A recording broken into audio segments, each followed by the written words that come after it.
Wisdom from the Greater Community, Volume 1, Chapter 23, Forgiveness, as revealed to Marshall Vian Summers on May 13, 1988, in the USA. We would like to provide a framework for you to look at forgiveness and an opportunity for you to see its relevance to your development and happiness. There is a great deal of idealism about forgiveness these days. Many people who have developed an understanding of spiritual thought have studied books and teachings which deal with this subject at great length, even to the extent of considering it to be the pivotal area of concentration. For other people, perhaps it is not something that they have thought of a great deal. Yet, when you begin to examine your own mind, to observe your thoughts, feelings, and behavior, you realize the relevancy of this great subject. Forgiveness represents a path of redemption. It is an activity which deserves your attention. It is relevant because there is a great deal to forgive. You are easily upset by the world you live in. You hold many judgments about yourself and thus about others. You are aggravated by many circumstances and events, great and small. If you are to begin to discover your true quality of mind and your true abilities, how can this be done or undertaken when you are beset by so many aggravating things? How do you start? The fact is, people do not start. They never start. They are like seeds that fall from heaven that never open or germinate. What they contain inside such a plain exterior is a wealth of life and the possibility for life. You are all seeds, thrown upon the earth, attempting to sprout. You are infertile soil.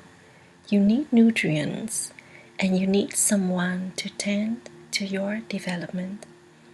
What you possess within you is so much greater than your current form would indicate, something so small and seemingly so limited that possesses such great life force. So, what is in the way? Is it unforgiveness that is in the way? Well, it is, but it is more than this. So we would like to expand the idea of unforgiveness, the judgments you hold against yourself, others, and life in general. These judgments hold you within the personal side of your mind. As a matter of fact, they make up your personal mind, which represents a very limited sense of identity. Everyone in the world has a personal mind because this is part of being in the world. Yet, beyond this limited identity lies your true reason for coming here. You cannot know your purpose from your personal mind. The value of the personal mind is to provide a medium for a greater life to begin to express itself in this world. We call this knowledge, an all-inclusive term. These grievous judgments you have of yourself and others seem so substantiated by life. Yet, what can they do for you who possess the God seed? Your unforgiveness is not justified. Yet, you may protest and say, "Oh, how can you say such a thing? Look at what happened over here. These people were terribly assaulted and hurt, and there is destruction everywhere. How can you say my unforgiveness is unjustified? Is not what is happening a terrible event? Here you will find agreement in the world in great measure, but your judgments are still unjustified. You may hold them as true if you wish to stay in your personal mind, because what does the personal mind think of? It has fear, it has excitement, and it has judgment. Take away judgment, and things begin to break up. Then you begin to see through the appearance of things. You were not sent into the world to judge the world. The world is a ridiculous place, so why judge it? It is a magnificent and beautiful creation, and it does not make any sense. But you did not come here to make sense of the world. You came here to bring something important that wishes to grow, and given the right environment, encouragement, and your permission, it will grow on its own. This is your greater life. Your personal mind is like a shell that contains the infant. Once the infant begins to break through the shell is discarded, and the life that emerges from it is so much greater and so much more natural. Judgment and unforgiveness bind you to your shell. Many of you realize the weight and burden of carrying such judgment and the pain of entertaining such unforgiveness. They are like bars across your way. Forgiveness releases you temporarily. You can breathe easy now. You have just eliminated one enemy from your life. That produces a great relief. Forgiveness always produces a relief, and with relief, you are able to see the situation differently. It is not threatening to you now. If it is ridiculous, it does not matter. Life here is ridiculous. That is why you have come. People come to the world and say, "Where is all the good stuff for me?" And they are disappointed. The world does not have what you want, but you have what the world needs. You make sense. The world does not. If the world makes sense, you do not. The more you make sense out of the world, the less sense you make. And God certainly does not make any sense. How could God permit such things to occur? Either there is no God, or God is evil, or you are so bad, so criminal, that God is punishing you by sending you to this place. This is so ridiculous. The world mechanically makes sense, but beyond that, it does not make sense. If you can accept this, then you will stop complaining about it. You came to give something to the world, all of you. Obviously, your unforgiveness prevents you from doing this. Therefore, unforgiveness is a burden. It makes you feel unworthy of the gifts that you carry and that we remind you of.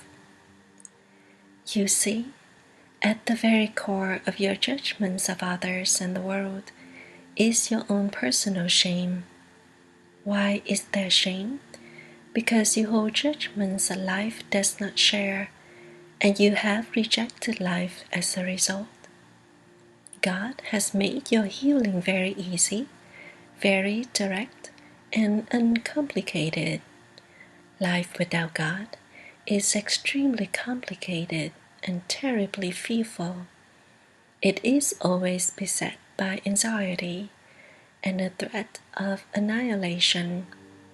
The only way that people can live in the world is to have some kind of God. If you do not experience God, you make up a God. Everyone has a God here in the world. To live without God, life has no meaning. It is over. So if you do not experience God, you make up a God and then try to experience the God you made. But the God you made up is not totally satisfying, and so there is disappointment upon disappointment. Now everyone here has judgments about themselves. You are not perfect looking enough, not exemplary in the right areas, not able to do this, stupid in this area, too tall, too short, too thin, too fat, too silly, too serious, and on and on. And people ask, how can I rid myself of these terrible judgments? I see I have these judgments. They are binding me, imprisoning me, waiting upon me. They torment me. How can I get rid of them? Well, you cannot get rid of them where you are, but you can do something else in life where they are not necessary, and then they begin to evaporate. God has a plan, and how the plan works is that it gives you something meaningful to do in life. It gives you a meaningful foundation for relationship and participation. Can you work out these judgments? You cannot. You cannot stay in the room of unforgiveness and make it better, but you can leave the room. People ask, how can I get rid of this burden I carry inside? My mind is like a crown of thorns. You cannot make the thorns more comfortable, but you can do something in life that allows the seed you carry to emerge. This is the source of true healing. In this, you are not simply made more cosmetically attractive or given temporary relief or comfort. It is not enough, you see, for us to say that your judgments against yourself have no foundation. Will you give them up because we said so? Well, this teacher says I don't need to think this way. I won't ever think this way again. Poof, the thoughts are gone. This teacher is a great healer. The teacher has cast a healing spell on me.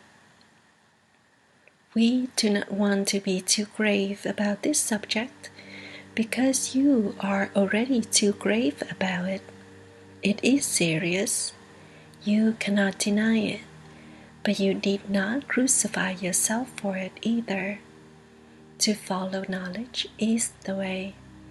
You begin by making decisions based upon your deepest inclinations, but this is only the beginning. Do not think knowledge is only intuitive decision-making. Oh no, this is only the very beginning steps, the baby steps. But these beginning steps are very important because following knowledge means that you are turning away from all accusers, both internally and externally, to follow something that you now hold to be more important. Here, you must value your knowledge increasingly, which erases your self-hatred. However, you will not be successful if you think you are grandiose. Little seeds are not grandiose yet. Those who value their true worth are willing to be diminutive. It is no affront to them. Those who hate themselves cannot stand the idea. For them it is painful. If God could be a seed, how diminutive, how humble, no identity to protect. Therefore, follow the path of knowledge. It is so simple, and yet it is so commanding. The easy way is the commanding way. It makes your life very direct. You cannot sit on the sidelines now and imagine how life could be.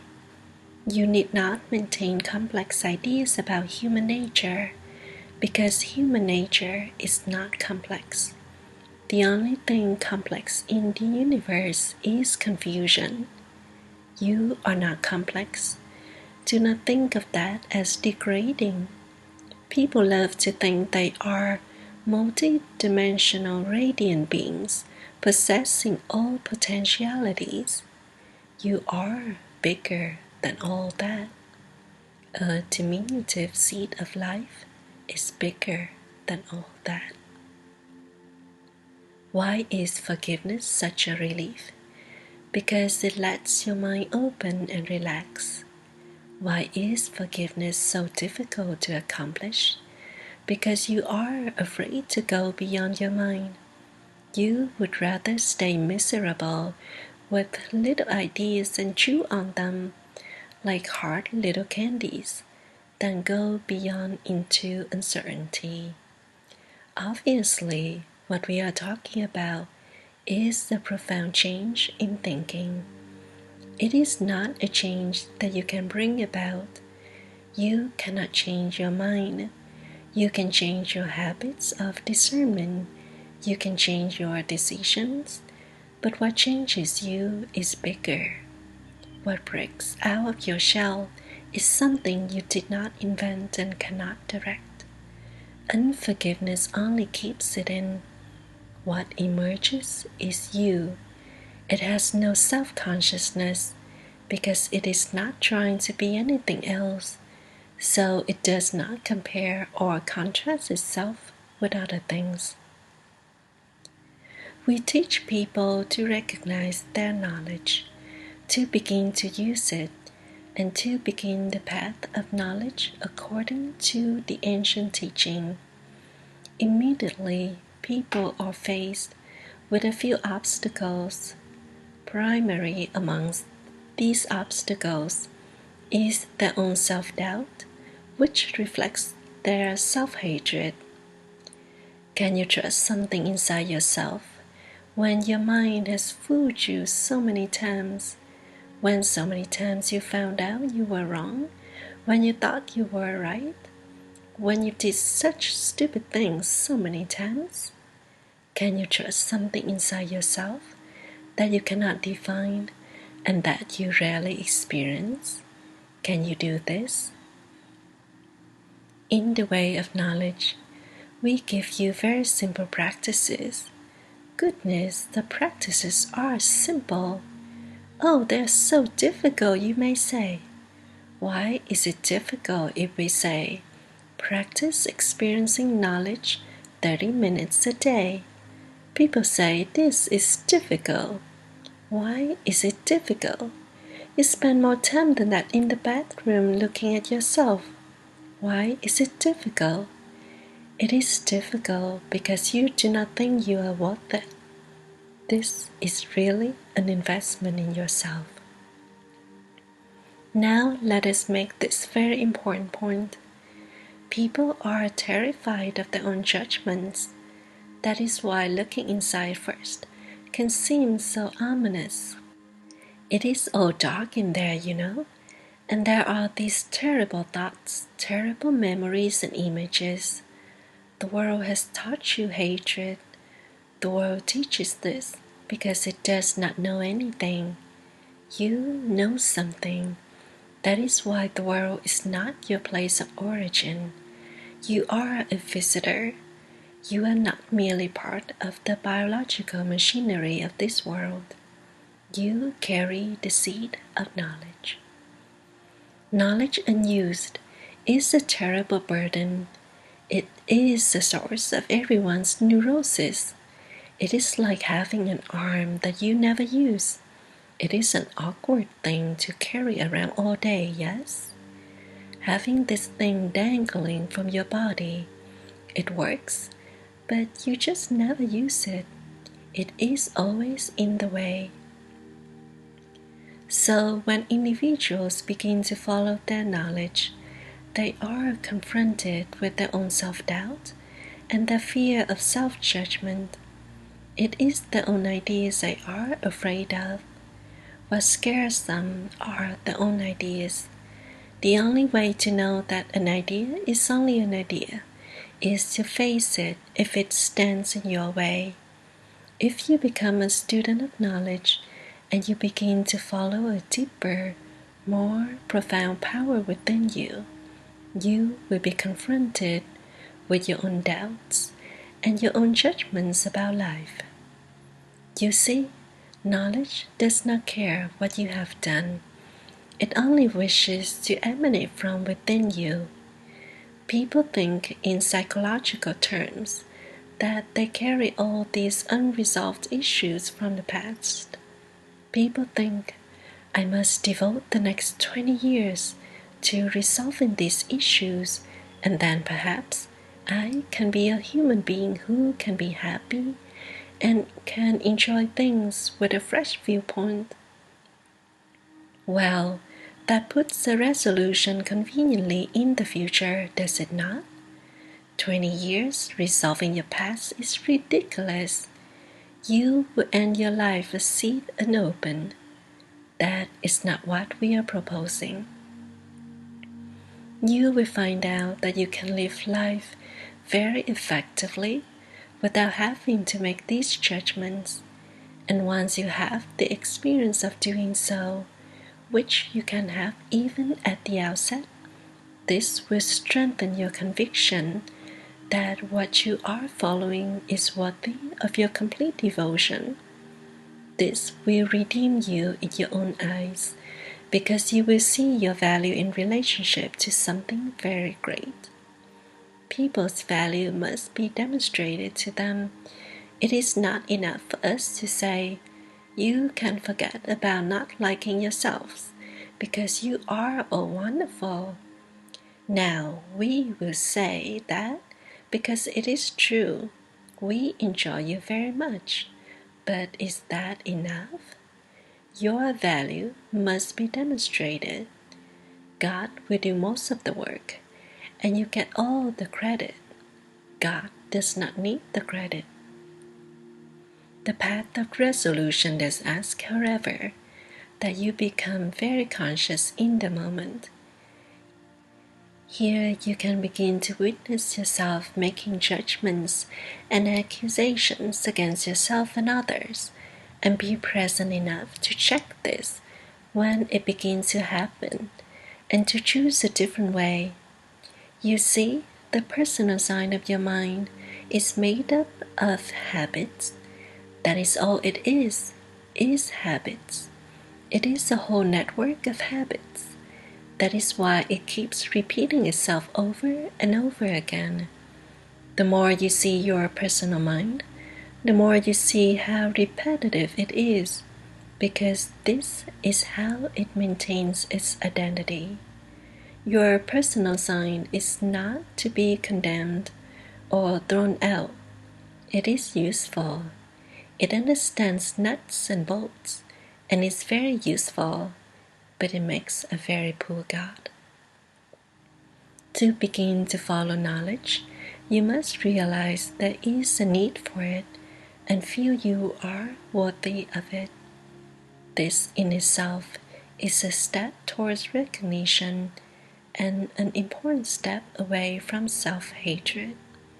Merely changing your thoughts about yourself will not resolve the dilemma, because that does not provide for your true needs. Following something within yourself that is not based upon your judgments takes you away from them altogether. Without your attention and reaffirmation, they simply begin to dissolve. That is why God gives you something meaningful to do that has nothing to do with your conflicts. You may say, I am here working this out and resolving that, but this is simply your way of trying to make your new life relevant to your old life. Survival is not the main concern for the men and women of knowledge. They are in a position to contribute to life because they possess what life here does not have, and so they have a life that is not impoverished. They are individuals who are in a position to give meaning to the world. They are not grandiose, yet this meaning can flow from them. All people really want to do, you see, is to belong somewhere and to provide value to that situation, to be at home somewhere and to be a part of something real. Then they can begin to settle down and participate, and their value and meaning will be demonstrated over and over to them, for value and meaning can only be demonstrated. Because you live in a world of limitations, you will always have limitations, and you will always make mistakes here. Yet, now you have no basis of condemnation, because you are not trying to make the world look good. In fact, you are not trying to make anything. You are active now in allowing knowledge to direct your contribution. If you are too fat, too thin, too tall, too short, too silly, too serious, too anything, it does not matter. The desperate attempt to justify yourself, that great harness, now begins to fall away. You see, God is like air. Everyone absolutely depends upon God, but they never think about God. People are only concerned with objects, but the very essence that maintains them moment to moment and that provides this pristine world they live in is taken for granted and never thought of. When the essence is more important than anything you see, then you will feel a great power in your life, and gratitude will abide with you. God is pulling everyone home. That is your knowledge, pulling you home, reeling you in, drawing you close. Once knowledge begins to emerge, it will seek to fulfill itself, and the whole basis for unforgiveness will disappear. What the world needs is for individuals to both find and bring the ancient home here. That is when the world will cease to be a place of denial.